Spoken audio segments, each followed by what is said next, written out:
Boa noite a todos. Boa noite. Boa noite. Que a paz de Jesus desde já esteja assim dentro de nós. Cada célulazinha está recebendo o bem. E o bem é sempre bom. A gente sempre se sente muito bem.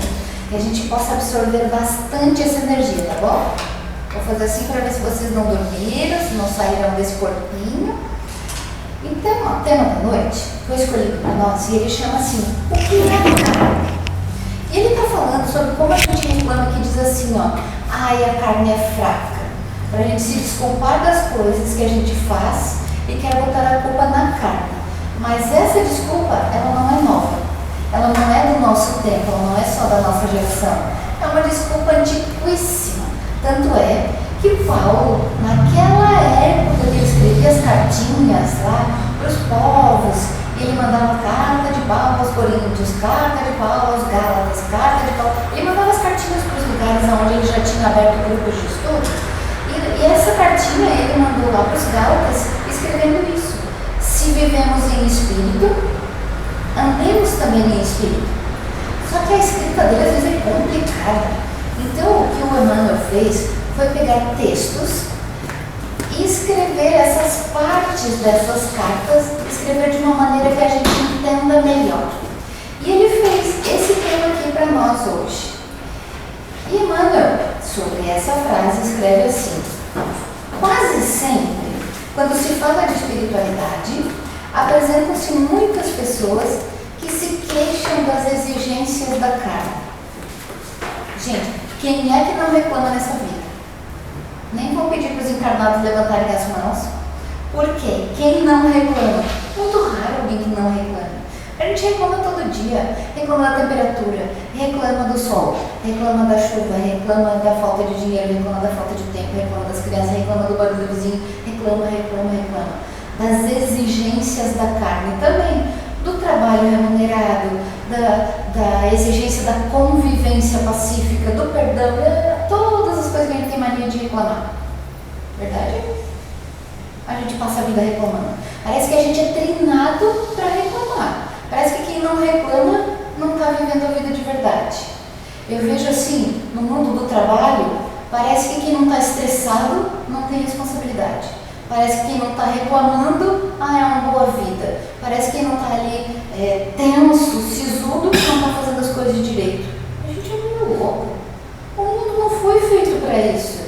A gente não veio ganhar esse corpo de carne para sofrer.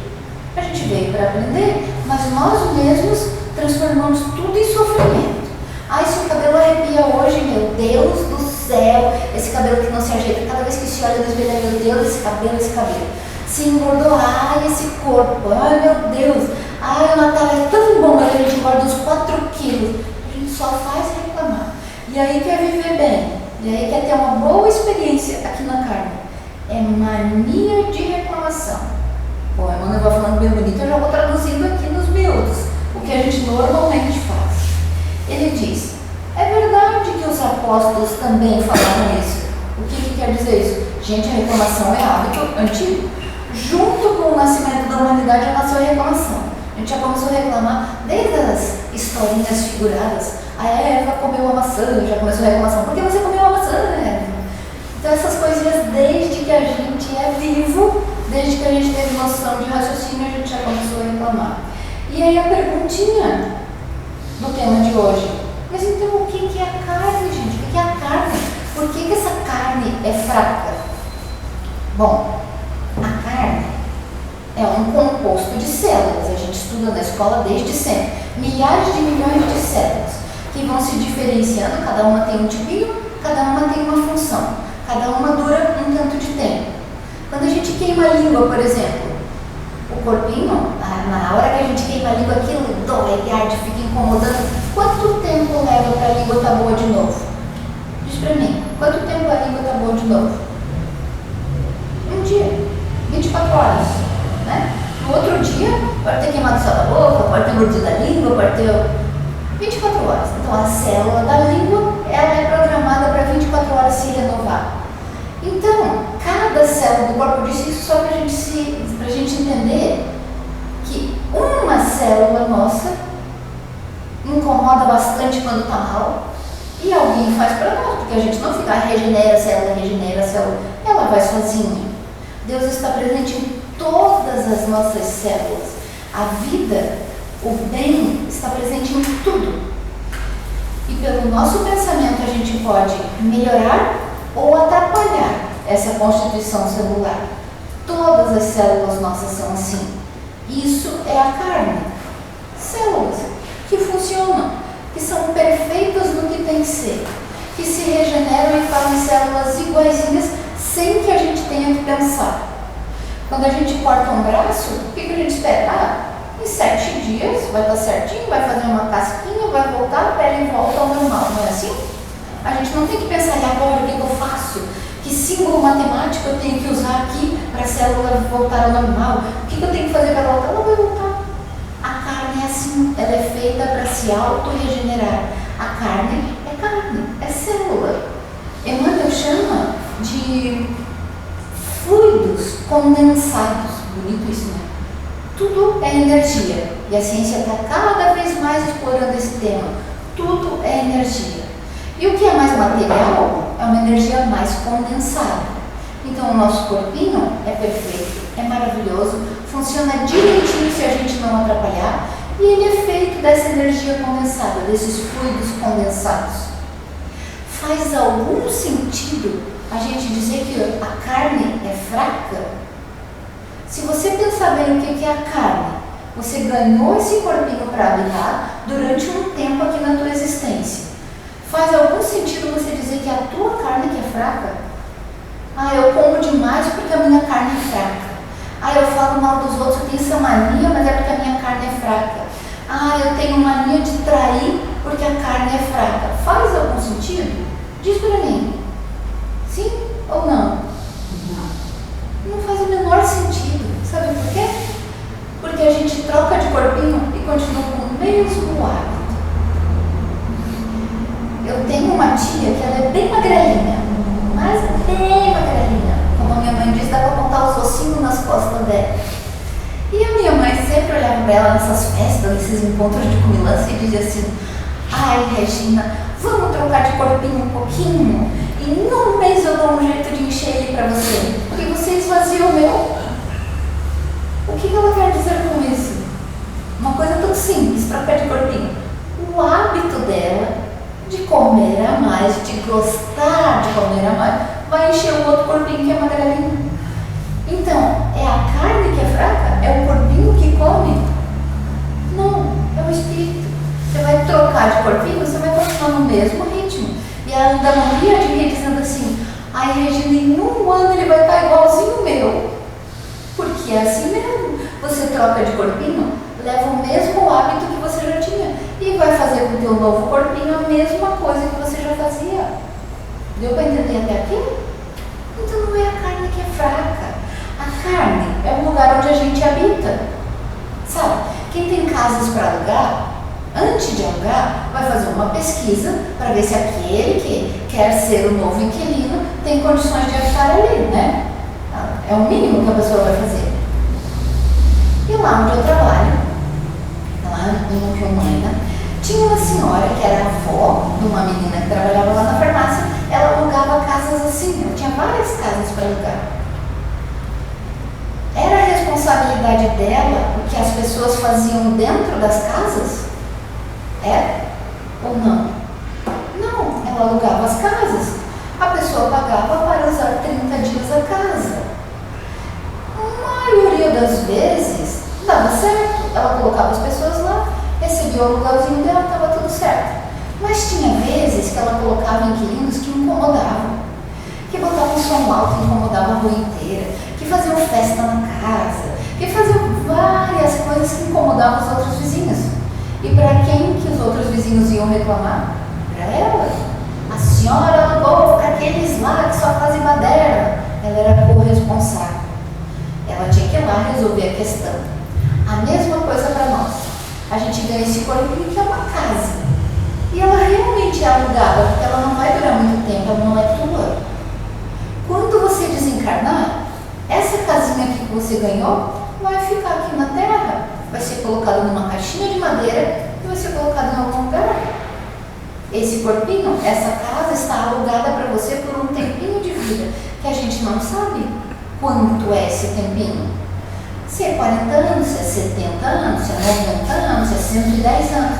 Por esse tempinho, essa casa está alugada para você. O que você fizer com essa casa é responsabilidade sua. Mas você não é essa casa. Você é um espírito. Dá para entender assim? O espírito que habita aqui dentro é você. Mas o que você faz dessa casinha é responsabilidade tua. Você ganhou essa casinha. Tem uma parte... Aqueles livros de André Luiz eu adoro. Tem as historinhas, a gente entende bem, é muito divertido. Tu lê e acha tanta coisa interessante. E teve uma parte, o André Luiz era médico aqui na Terra, né? Eles deram o nome de André Luiz só para não dizer quem era verdadeiramente. Eles chamam de André Luiz, ele era médico aqui, então como médico ele conhecia o corpinho como ninguém.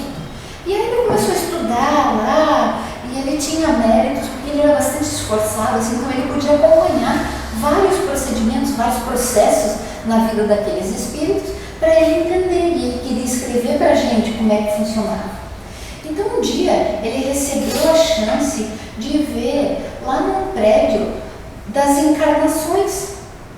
Então era uma colônia espiritual que tinha vários atendimentos, vários prédios, várias atividades, e ele tinha loucura para saber como se projetavam os corpinhos que vão nascer.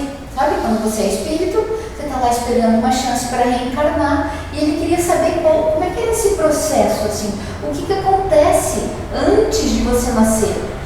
E ele conta cada coisa, é tão jóia aquele capítulo do livro, que ele conta o que acontece com o espírito antes do reencarno. Então ele acompanhou várias atividades. A primeira coisa que acontece é assim: você já fez amigos o suficiente para ter alguém que resolva te trazer como mãe? Você tem ou você não tem? Então a primeira coisa de uma pessoa reencarnar é saber se alguém vai querer trazê-la como filho. Faz sentido? Coisas que a gente não pensa, né? Vai ter que fazer amigos. Vai ter que fazer amigos nessa existência, porque você vai querer reencarnar de novo. E quando você for reencarnar de novo, vai ter que ter alguém que queira trazer você como filho. Então ele acompanhou várias dessas negociações assim, da mãe com o futuro bebê. E ele acompanhou vários dramas também, de muita gente que não tinha amigo suficiente e que as mães não queriam trazer aquelas criaturinhas como filhos.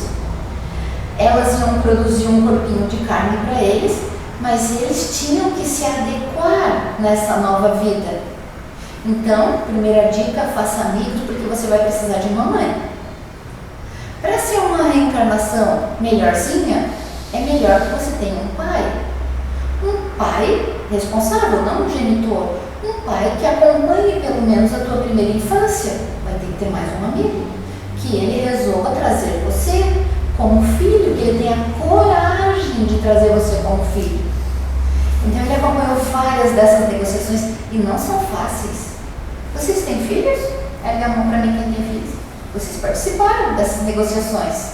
Participaram como futuros bebês, quando vocês negociaram com a mãe de vocês. Mãe, que bom que você vai me trazer. Mãe, mas eu juro que eu vou ser o melhor filho do mundo. A gente promete tanta coisa quando a gente está lá naquele departamento. Chama Departamento Reencarnatório. A gente jura que vai ser bom filho, que não vai dar incômodo. A gente jura que vai recuperar todas as coisas que já estragou na vida daquela mãe, daquele pai. Ai, a gente promete, porque a gente está bem, né? Quando a gente está desencarnado, a gente está bem. É igual quando a gente está aqui dentro do centro. Tá bom, tá bem. Daí quando a gente vai para a vida mesmo, a gente vê que não era bem assim. E quando a gente reencarna, quando a gente está na carne, já ganhou tudo que a mãe tinha prometido, já ganhou o corpinho, já ganhou a família, já ganhou a saúde, já ganhou a chance de estar aqui. Começa as reclamações. Mas começa de bebê já. Se ela não traz a mamadeira rápida, se não está tudo com o bebê, cedo começa a reclamação. Enfim, isso que a gente tinha prometido não incomodar. A maioria de nós promete isso. Se você me trazer como filho, eu juro que eu não vou te incomodar. Normalmente a negociação é assim. Eu vi até um postzinho essa semana. Sabe aquele grupo Amigos da Luz, que eles fazem teatrinho? Ai, tão legal, tem no YouTube. Procurem lá, Amigos da Luz. Aí tem uma negociação dessa, eles fazem tudo assim como, tudo videozinho engraçado assim. Aí tem uma negociação dessa, que a moça tá vindo, o anjo da guarda dela daí faz reunião, assim, né? Os anjos de guarda da mãe, do pai, do espírito que quer reencarnar, e daí aquelas negociações, daí tava já as negociações bem adiantadas, ela já tinha aceitado vir, daí foram lá conversar com a mãe, então só faltava a mãe decidir que queria ou não. Daí essa mãe estava toda feliz que ia ter a chance de trazer essa menina de volta, e a menina estava lá, ouviu a voz daquela futura mãe, mas eu conheço essa voz, e a mulher botava os cabelos tudo para frente para a menina não saber quem ela era. Então ela falava, não conhece não, você não está me reconhecendo, mas eu conheço, deixa eu ver a tua cara, deixa eu ver. E ela dizia, não precisa, eu prometo que eu vou ser tua mãe, eu vou ser tão boa para você, eu prometo. Ela, não, deixa eu ver a tua cara. Quando ela ergueu o cabelo assim, não, você não.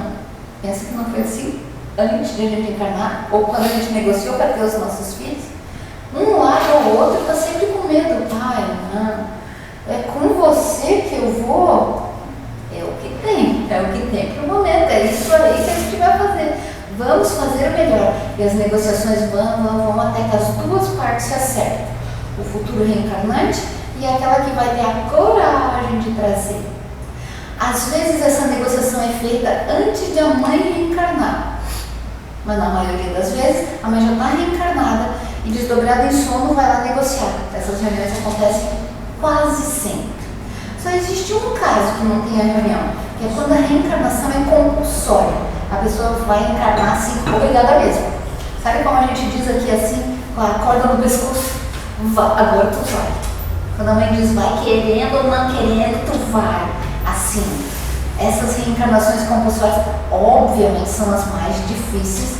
A pessoa não pode escolher nada e tem que vir na obrigação. Imagina a revolta quando encarna aqui, né? Então a carne dessa pessoa é uma loucura. Mas voltando lá às negociações, a maioria de nós escolheu um monte de coisa.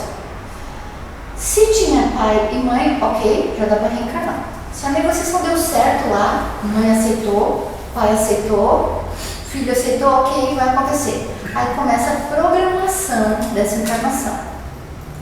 Uma encarnação não é um passeio, então vai ter que acontecer um monte de coisas naquele tempinho que a pessoa vai ficar aqui.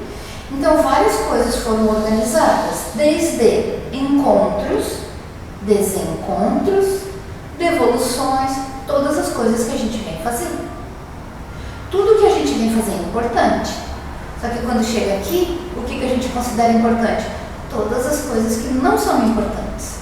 A gente considera o trabalho, a gente considera o dinheiro que tem na conta, comprar, ser alguém na vida. Todo mundo não fala assim, pelo menos da nossa faixa etária, assim, as pessoas dizem, quero ser alguém na vida, vou estudar para ser alguém na vida. De verdade, você já é alguém na vida desde a negociação. Desde que deu certo ali com a tua mãe, você já é alguém na vida. Já deu certo, você já é vitorioso se conseguir nascer, porque ela pode se arrepender durante aquele período, ela pode querer abortar você, ela pode desistir da negociação, é um direito dela, o corpo é dela, a vida é dela, é um direito que ela tem. Digamos que deu certo, ela não desistiu de você e fez a tarefa dela até o nascimento, ela já é vitoriosa. Você é dali para frente, aí é contigo. Mas a minha mãe me abandonou. Era karma teu, você não foi tão bom assim para ela querer te cuidar até o final. Às vezes a gente exige demais daqueles que estão trazendo a gente, esquecendo que a responsabilidade é nossa. Tu foi bom mesmo essas pessoas ou tu foi uma peste? E ele está fazendo o favor de te dar um corpo. Porque se não houver ninguém, você não vai nascer. Se você não foi bom para ninguém, não tem nenhum amigo que queira te trazer, vai ficar lá. Não vai ter como produzir um corpinho. Até aqui entendemos? Digamos que deu tudo certo, você nasceu, tinha pai, mãe, tinha família, tudo. Aí você começa as reclamações, natural, reclame. Você vai fazer coisas. Não é possível que você venha para cá só desfilar beleza. Não é possível que você pense que a tua vida é só isso. Você tem que fazer os encontros. Que encontro? Um encontro com os inimigos, um encontro com os amigos, um encontro para ter um parceiro para trazer outra vidinha, um encontro para devolver as coisas que você pegou, as coisas que você estragou, vários encontros e vários desencontros. Essa é a parte importante da vida. E o que mais? Lá sobra bastante tempo, porque isso aí é rápido. Para você se estressar com alguém que você não gosta para dizer, não suporta essa mulher, é rápido, não é? Porque a gente faz isso em 10 segundos. A gente diz, meu Deus do céu, aquela minha chefe assumiu hoje, odiei ela. Não foi de hoje que você odiou ela. Aquele ali já era o encontro programado da tua encarnação. E a gente diz, conheço bem esse tipinho de gente. Conhece mesmo, porque na maioria das vezes a gente não conhecemos as pessoas. A gente só está lembrando das pessoas. Reencontros programados. E esses reencontros são a parte mais importante. É na hora que você vai conseguir conviver com aquela pessoa, devolver o que você deve para ela, pedir perdão, perdoar. Sabe essas coisinhas que a gente está cansado de ver de verdade? Só que a gente esquece. O que a gente pensa? Eu quero estudar bastante, ganhar dinheiro, comprar casa na praia, todas as coisas. Isso tudo é para preencher o tempo. Porque tem bastante tempo. A gente é que perde demais com o que não está programado, né? Tem programações que a gente participou e a gente diz, não, por favor. Então que eu encontre com o fulano mais ou menos nessa época. Tu programou até as épocas. Foi tu que participou, tu escreveu lá no teu plano reencarnatório as épocas de aprender isso ou aquilo, porque no papel tudo dá certo, né? Quem aqui de manhã não fez um planejamento? Um planejamento de compra de carro, um planejamento de viagem, um planejamento. Tu bota no papel, dá tudo certo que tu bota no papel. Só que na hora de realizar mesmo, as coisas vão dando errado. E é a mesma coisa. Na nossa vidinha, estava tudo programadinho que a gente participou lá, a gente fez, vou fazer isso, vou fazer aquilo, vou fazer aquilo outro. Só que às vezes as coisas vão dando errado. E aí a gente vai ficando frustrado, chateado, a gente não sabe o que fazer. Esses encontrinhos aí, principalmente esses de desavença, já foram programados para ver se dessa vez dá certo. E dá? A maioria não. A maioria das vezes que a gente programou esses encontros, a gente mesmo não consegue. E aí, se nós temos um pouco de merecimento, se a gente já foi um pouco bom, o encontro vai acontecer de novo. Então essa pessoa que tu tinha desavença, era teu chefe lá em tal lugar. Aí tu disse, não suporto, vou pedir demissão, vou para outro lugar. Esse salário que eu ganho aqui eu posso ganhar em qualquer lugar, não preciso encontrar com ela, não preciso. Demite-se. Daqui uns 8, 10 anos, essa pessoa compra a casa do lado da tua. Por quê? Aí você diz, meu Deus, não é possível. Dessa maneira voltou para cá e agora eu moro do lado da minha casa. O que é isso? Uma nova chance do universo. Está te dando para você conseguir fazer aquele acerto que você disse que ia fazer. E aí volta a mesma pessoa. Já aconteceu isso com vocês? De ter um reencontro? Um chefe que era de uma empresa, você troca de empresa, nossa, eis que surge o chefe, o mesmo, em outra empresa. O vizinho, o mesmo. As situações vão se repetindo, só para quem já tem merecimento, para ver se agora dá certo. E o que a gente faz? Normalmente a gente deixa passar de novo. Normalmente a gente não tem essa coragem de fazer o que tem que ser feito. Por quê? Porque a gente é muito orgulhoso e a gente esquece do plano. E aí você vai dizer que foi culpa da carne? Quando você desencarnar, você vai olhar para o teu corpinho e vai agradecer a ele. Ah, que bom corpinho, que você me serviu por todos esses anos. Se você não fez alguma coisa que deveria ter feito, você vai ter contato com o teu plano reencarnatório. Se você não fez alguma coisa dali, não adianta toda a culpa do corpinho. Não adianta dizer, nessa existência que eu fui maquele, que eu fui baixinha, que eu morei em Criciúma, que eu fui farmacêutica, nessa existência eu não fiz o que devia ser feito. Não dá para culpar o corpinho, a existência. Não dá para culpar nada, nem o planejamento. Você é responsável pelo que você trouxe, pelo que você vai fazer ou pelo que você vai deixar de fazer. Então, não há que se dizer culpa da carne. A carne serve para nos ajudar. E como ajuda essa carne? Quando a gente desencarnar e não tiver mais o corpinho, a gente vai deixar ele aqui, né? Igual uma roupinha. E a gente vai em espírito. O espírito se molda, ele pode ter o formato do que ele quiser. sabe? Os espíritos mais evoluídos, eles podem escolher depois que desencarna a aparência que eles quiserem. Sabiam disso? Sabia? Não? Quando o espírito tem merecimento, ele pode fazer o que ele quer. Então, muitos dos espíritos evoluídos escolhem o formato da existência que eles mais progrediram. Eles escolhem o nome que eles mais gostaram, de quando eles mais progrediram, e escolhem o formato que eles tinham naquela existência. Você não precisa ficar com o formato da existência atual. E o que eu desejo para nós aqui, que quando a gente desencarna, a gente queira ficar com esse formato. Sabe por quê? Porque daí vai significar que essa existência você fez o maior número de coisas boas para a tua evolução. Tomara que isso seja verdade. Tomara que você queira habitar no mesmo formatinho que você tem hoje. Tomara que você queira o mesmo nome, que te dê assim uma alegria, um orgulho de si mesmo, assim, não um orgulho daquele que faz a gente errar, mas é aquele orgulho que diz para si assim, puxa vida, que bom, como eu progredi nessa existência. Sabe a mentora do Divaldo? A mentora do Divaldo? A Joana? Ela é Joana há muito tempo. Desde a existência, antes do tempo de Jesus, quando ela fez a transformação da vida dela, quando caiu a ficha e ela resolveu ser boa, e ela começou a fazer todas as coisas para melhorar a vida dela, ela fez uma reforma íntima bem feita, ela chamava Joana. E ela decidiu que dali para frente, todas as encarnações ela chamaria Joana. Ela só vai trocando o corpinho e o sobrenome, ela é sempre Joana, é uma opção dela. Aí o que acontece? A mãe, quando engravida, participou das negociações, tudo. A mãe, quando engravida, já tem umas ideias de nome para o bebê. Aí lá pelas tantas, não, vai chamar-se fulano de tal. Por quê? Porque é o espírito que já pede, mãe, eu sou Joana. Então, por mais que a mãe não goste do nome, não faz sentido aquele nome para ela, ao longo da gestação ela vai dizer, mas Joana, fecha, é a pessoa Joana, é o nome dela.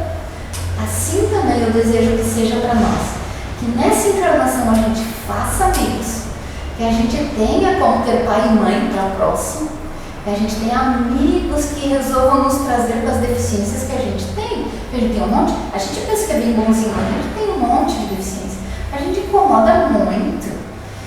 E aí a gente vai ter que ter esses amigos aí, então que a gente faça esses amigos, que a gente tenha devolvido tantas coisas, que a gente tenha arrumado tantas situações, que na próxima encarnação tenha coisas bem leves para fazer, para que a gente possa ter um cônjuge bom, que a gente possa ter tempo para a gente, que a gente possa ter dinheiro para ter uma vida confortável, que a gente possa trazer filhos amigos, já pensou que delícia, poder trazer filhos amigos, que a gente tenha uma existência mais leve. Mas para ter uma existência mais leve, a gente tem que fazer as coisas que precisam ser feitas. Devolver, produzir o bem, ajudar, perdoar. Bem entendidinho? Então, quando ele pergunta o que é a carne é isso. A carne é a nossa bênção para poder habitar. É uma casinha que a gente ganha para a gente habitar por um período, para que a gente possa cumprir as nossas funções.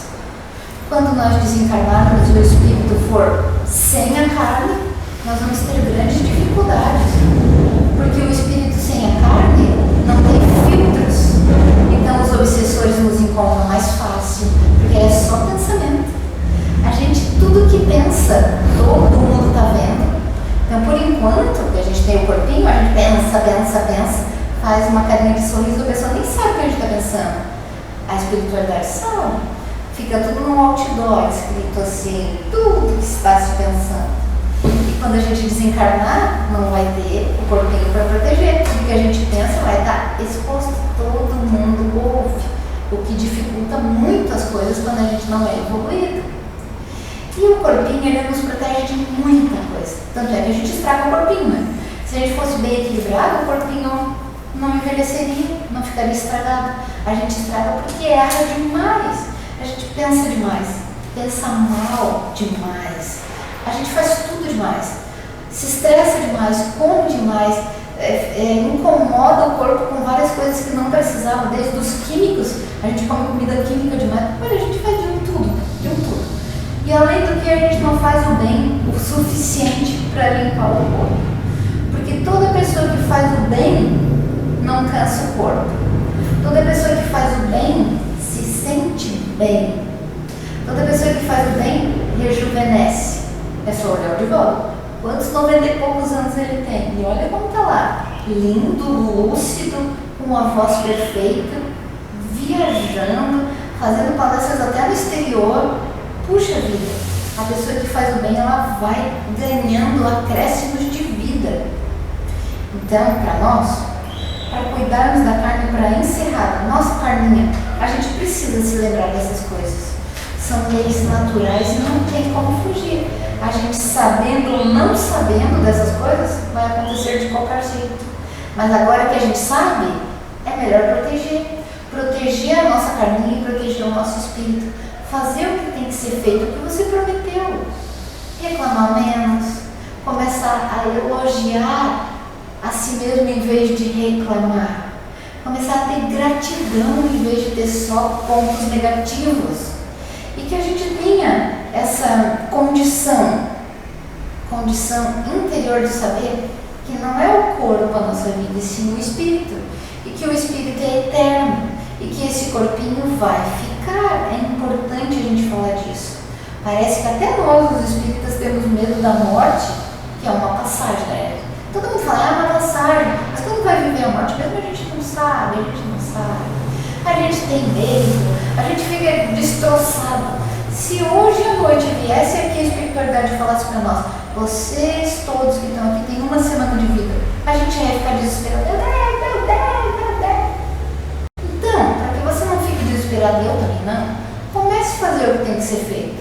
Já pensou? Se você deixa para fazer da tua lista, a listinha de coisas que você trouxe, deixa para fazer só nos últimos 5 dias? Aí parece aquele filho adolescente, né? Que fica uma lista de tarefas que a mãe deixou, varrer a casa, lavar a louça, arrumar não sei o quê. Daí quando falta 10 minutos para a mãe chegar, começa a correr. Acontecia isso comigo. A mãe voltava da escola sempre no mesmo horário. E ela deixava listas intermináveis que era para fazer a tarde inteira. E eu ficava lá assistindo televisão, comendo Nescau com leite condensado, essas coisas que a gente faz assim na adolescência. Quando faltava 10 minutos para a mãe chegar naquela correria, botava meus irmãos para fazer tudo, a mãe chegava e falava, tinha acabado de terminar, ou às vezes não tinha terminado, desgraça feita. Não deixe para a última hora. Faça. Ai, como é que eu vou saber o que tem que ser feito?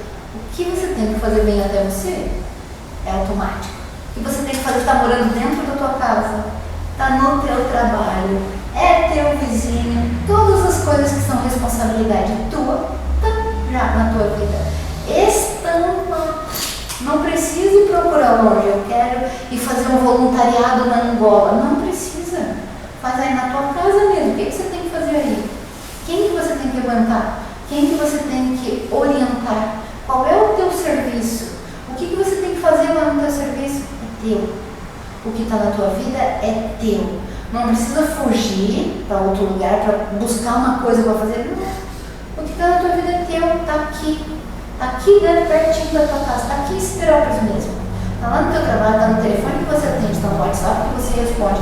Está lá nas festas de família. O que está na tua vida é teu, faz aquilo que está ali. Já vai estar de bom tamanho para melhorar muito a tua vida. Que Jesus possa nos inspirar todas as nossas células desse corpinho maravilhoso. E que você possa agradecer todos os dias por ter ganhado esse corpinho e por ele estar funcionando para o que você tem que fazer. Pelos dons que você ganhou que te ajudam a fazer a tua listinha. Pela disposição que você tem, que você possa ser grato a esse corpinho de carne. Porque ele vai deixar de ser teu. E eu desejo mesmo que você tenha orgulho do que fez nessa reencarnação. E você tenha prazer de se lembrar da época que morava aqui em Siderópolis, da época que tinha esse corpinho, da época que tinha esse nome. Que Jesus nos abençoe, que assim seja. E antes de devolver a palavra para a Alice, eu quero fazer um pedido para vocês. Todas as nossas palestras são gravadas e a gente posta as palestras num canal que chama Pílulas de Renovação. Esse canal, ele serve para disseminar a boa nova.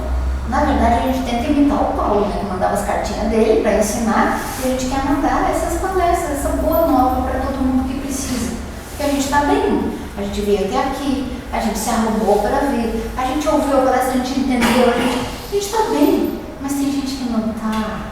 Tem gente que está muito mal, que não consegue vir aqui. Daí a gente diz, mas podia ter vindo. Não, tem gente que está tão mal emocionalmente, tem gente que está tão péssimo, nem banho não está tomando, está depressivo, está só no celular. Pois então que ele receba no celular. Para a gente poder ajudar, nós gravamos e postamos essas palestras. E vocês entram lá no canal Pílulas de Inovação, se inscrevem, tem lá um quadradinho vermelho escrito inscrever-se, se inscreve lá. Quanto mais inscritos tem o canal, mais o YouTube dispara sozinho essas mensagens, sabe? Para tudo quanto é lugar. E aí mais gente vai acessar e vai receber essa boa nova. E também, depois de estar lá dentro, vai dando uns likes lá nas palestras. Quanto mais like, é a mesma coisa que se inscrever. Quanto mais like, mais o YouTube dispara essas palestras para os outros. E aí todo mundo faz o bem. E fazendo bem, todo mundo fica bem. Combinadas? Aqui na frente nós vamos deixar os cartõezinhos para vocês não esquecerem o nome do canal, tá? Atrás tem uma mensagem que vai fazer sentido para você.